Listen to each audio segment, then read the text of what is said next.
Hello there. I hope you're doing awesome. In this video, I quickly want to show you how you're going to get consistency. And from afar, these pictures might look perfect, especially with the dress. And to be fair, like these pictures are easier to create because the dress doesn't really have that much um, like texture, or it doesn't need that many details and stuff like that.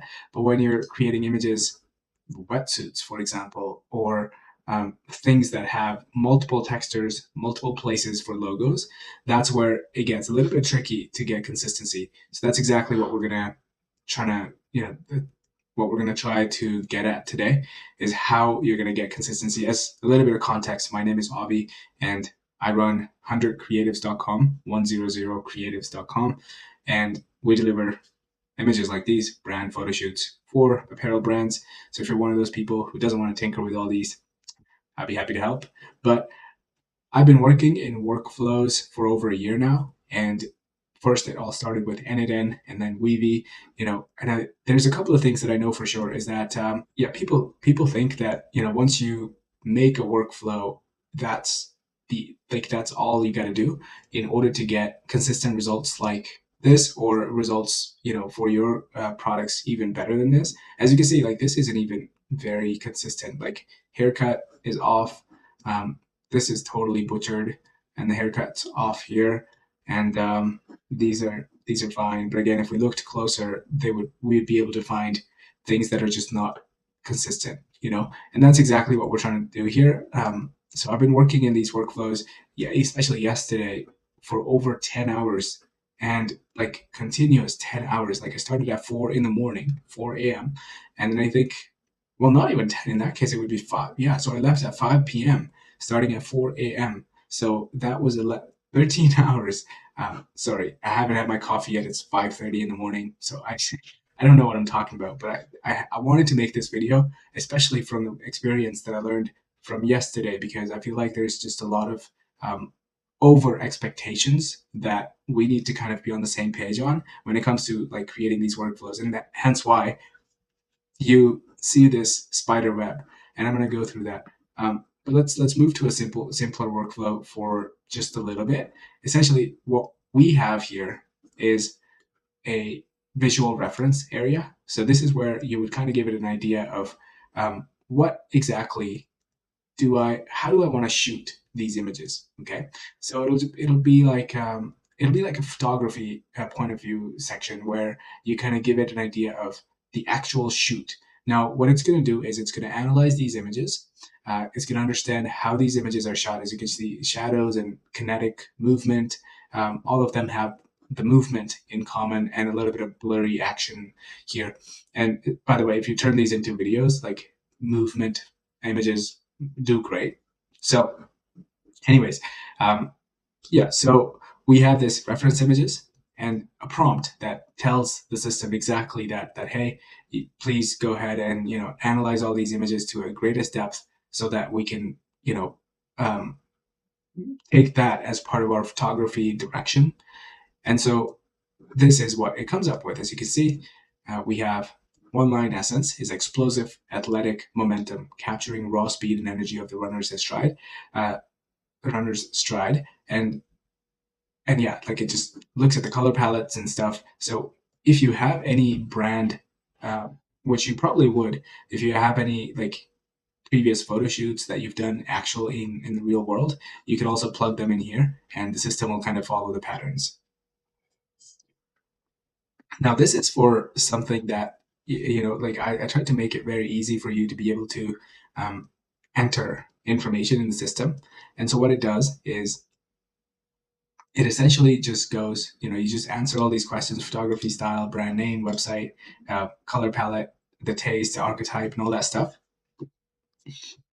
And then it combines all this information that you give it into this prompt.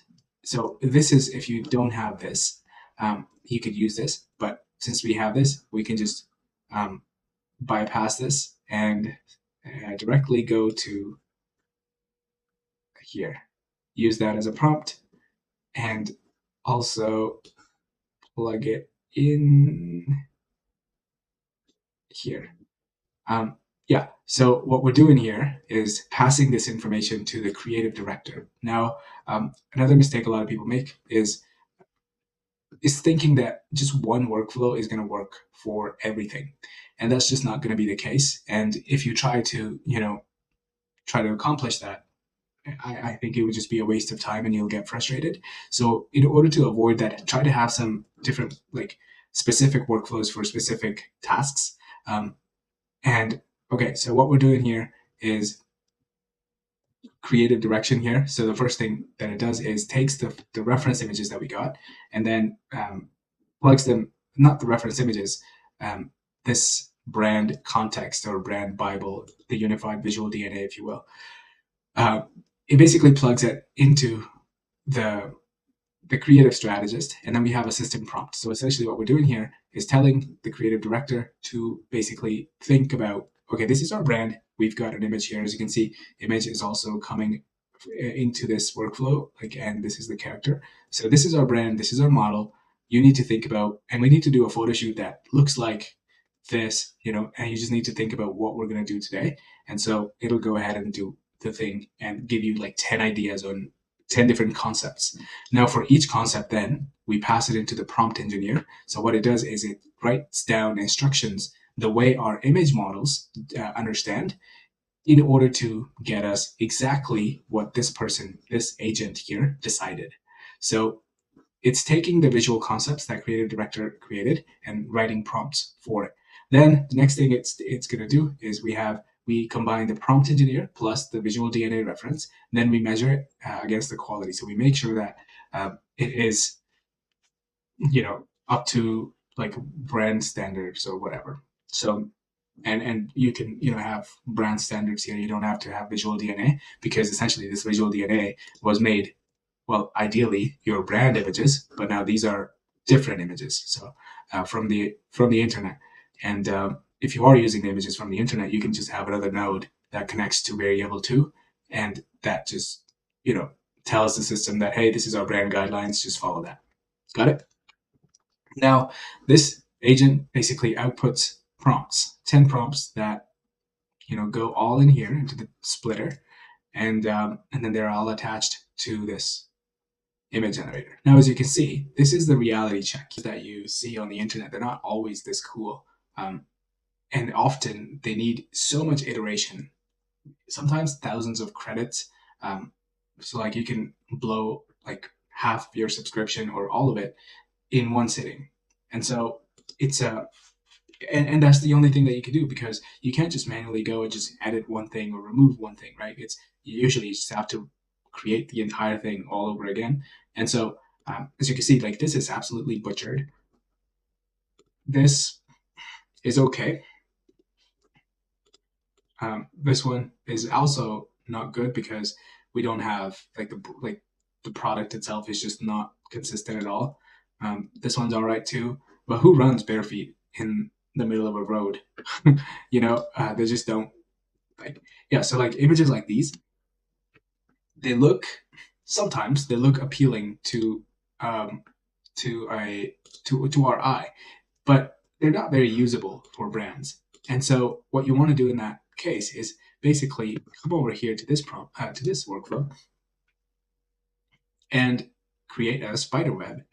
So what we're doing here, as you can see, we have these image inputs. So essentially their entire purpose is to reference the image models that, hey, image one is for this, image two is for this, and use these to generate the image that you see. So as you can see, even these are not, they look good. The clothing is fine, but like haircuts off, like this, sure, this is good. This is also pretty good. The dress, I think the reason why we have so much consistency when it comes to dress itself is because it's so simple. Like, there's not much texture going on. There's not many types of variation. There are no logos or anything that the system needs to be aware of. So that just makes it all easier. But even then, we have haircut that's butchered. We have, like, I don't even know where these dress, like where the jacket came from, things like that. But yeah, so what we're doing here, to fix this, and this is literally me yesterday, this is all I did, was for 10 straight hours, by the way, actually 13 straight, from 4 a.m. in the morning to 5 p.m.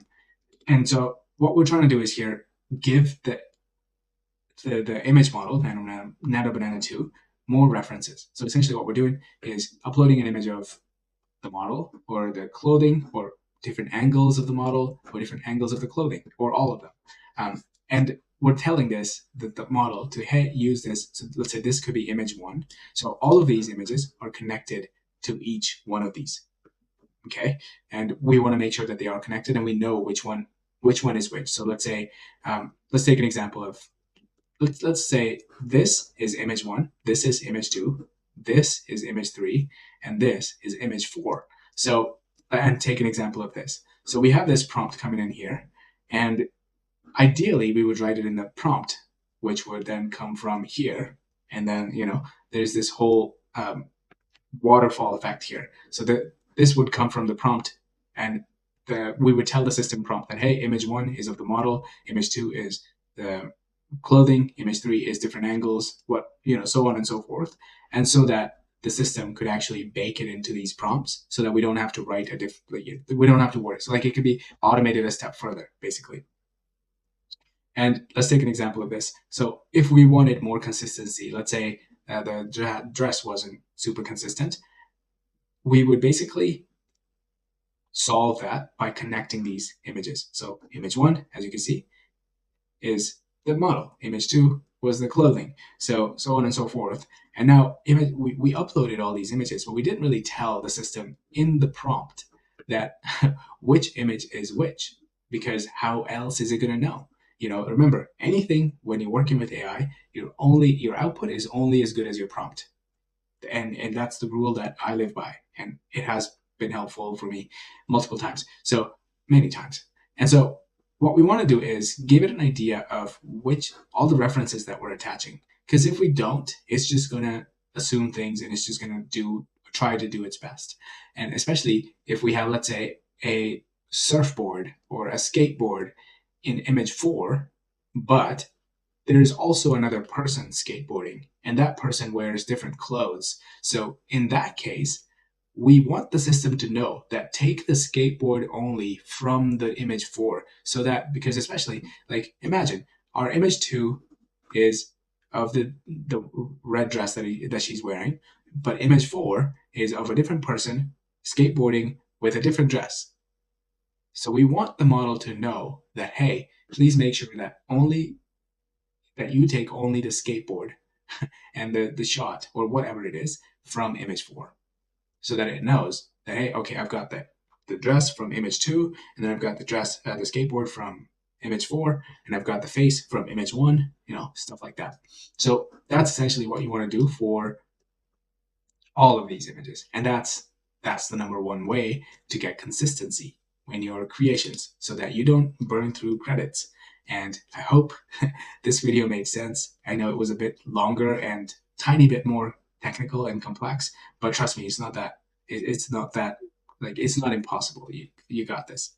And yeah, if you need any help, if you have a clothing brand, or if you need to learn these workflows, you can always reach out to me on LinkedIn. I'll see you in the next one.